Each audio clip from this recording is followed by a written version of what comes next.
संघ का चहेता मोदी के खिलाफ लड़ा चुनाव। कौन है वो नेता जिसे कांग्रेस ने दे दी यूपी की कमान? मुख्तार से उसकी अदावत, पूर्वांचल में है दबदबा। योगी को टक्कर देने के लिए कांग्रेस ने चली नई चाल। 2024 से पहले यह संयोग या प्रयोग, यूपी, बिहार और झारखंड में कांग्रेस ने एक ही जाति के बनाए अध्यक्ष।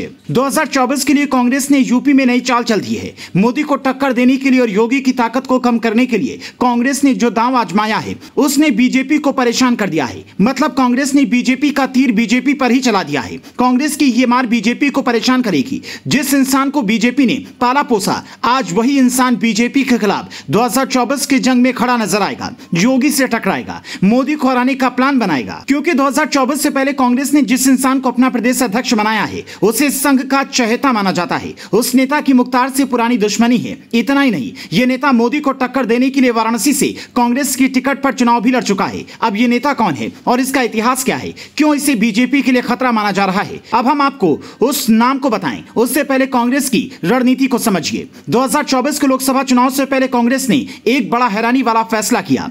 कांग्रेस ने 3 राज्यों में एक ही जाति के नेता को प्रदेश अध्यक्ष बनाया है। उत्तर प्रदेश में अजय राय, बिहार में अखिलेश प्रसाद सिंह और झारखंड में राजेश ठाकुर। ये तीनों नेता एक ही जाति भूमिहार समाज से आते हैं। अब बिहार, यूपी और झारखंड तीनों हिंदी पट्टी के राज्य हैं और तीनों की सीमाएं आपस में जुड़ती हैं। तीनों ही राज्यों में कांग्रेस की कमान एक ही बिरादरी के नेताओं के पास आना यह संकेत दे रही है कि कांग्रेस 2024 में कोई कसर नहीं छोड़ना चाहती। जिस जात के समीकरण की बात होती है, कांग्रेस अब उसे समझते हुए आगे बढ़ना चाहती है। लेकिन सवाल उस नेता को लेकर खड़ा हो रहा है जिसे यूपी की जिम्मेदारी दी गई है। ये वो नेता है जिसे संघ का चहेता माना जाता है। फिर वो नेता कांग्रेस का करीबी कैसे? तो उसके पीछे 2 कारण हैं। नंबर 1, अजय राय कट्टर हिंदुत्व छवि वाले नेता हैं। वो योगी की तरह हिंदुत्व को लेकर खुलकर बोलते हैं। कांग्रेस को यूपी में अपने पैर जमाने के लिए इस तरह की नेता की जरूरत थी जो योगी की छवि को टक्कर देने की ताकत रखता हो। नंबर 2, अजय राय को पूर्वांचल का बड़ा नेता माना जाता है। पूर्वांचल में अजय राय की बड़ी पैठ है। अजय वाराणसी में मोदी के खिलाफ 2 बार चुनाव भी लड़ चुके हैं। अजय की इस ताकत का इस्तेमाल कांग्रेस करना चाहती है,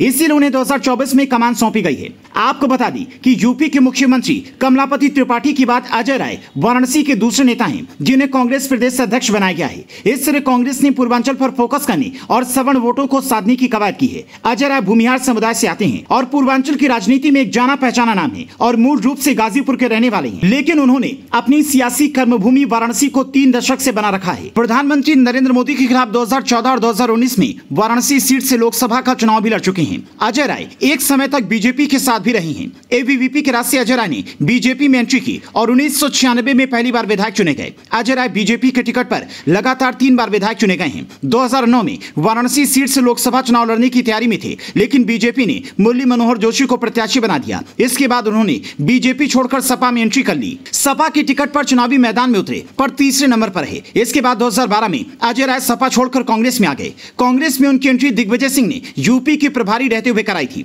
2014 और 2019 का लोकसभा चुनाव में कांग्रेस की टिकट पर अजय राय ने पीएम मोदी के खिलाफ चुनावी मैदान में उतरे थे। यहीं से अजय राय गांधी परिवार के करीबी बन गए। प्रियंका गांधी के भरोसेमंद नेताओं में से एक हैं। पिछले साल ही कांग्रेस ने उन्हें यूपी में पूर्वांचल का कार्यकारी अध्यक्ष बनाया था और अब उन्हें सूबे में पार्टी की कमान सौंपी गई है। अजय राय की मुख्तार के साथ भी पुरानी अदावत है। कहा जाता है कि अजय के बड़े भाई अवधेश राय की हत्या का आरोप मुख्तार अंसारी पर लगा था। कहा जाता है कि वाराणसी में संघ के दफ्तर को खोलने में उस वक्त अजय राय का बड़ा योगदान था। लेकिन अब संघ का यह पुराना सिपाही उसी संघ के खिलाफ मैदान में लड़ेगा। आपका कांग्रेस की इस चाल पर क्या कहना है? क्या आपको लगता है कि कांग्रेस अब हिंदुत्व की राह पर चलने लगी है? और क्या अजय राय को प्रदेश अध्यक्ष बनाना कांग्रेस के लिए फायदेमंद रहेगा? कमेंट करके बताएं।